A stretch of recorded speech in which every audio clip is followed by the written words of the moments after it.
High বন্ধু, এই দেখো চিকেন রান্না করেছি। কাঁচা পিঁপে দিয়ে, আলু দিয়ে আর চিকেন এই প্রথম রান্না করেছি। কাঁচা পিঁপে দিয়ে কোনোদিন রান্না করিনি বন্ধুরা। রান্না ভালো হয়েছিল বন্ধু।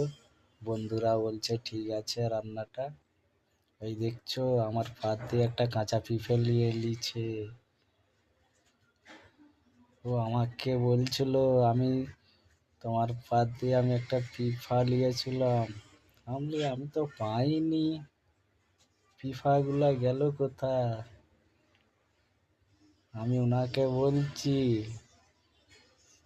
যে আমার ক্যামেরাতে ধরা পড়ছে, আমার পাত থেকে পিফা নিয়ে নিয়েছিলে।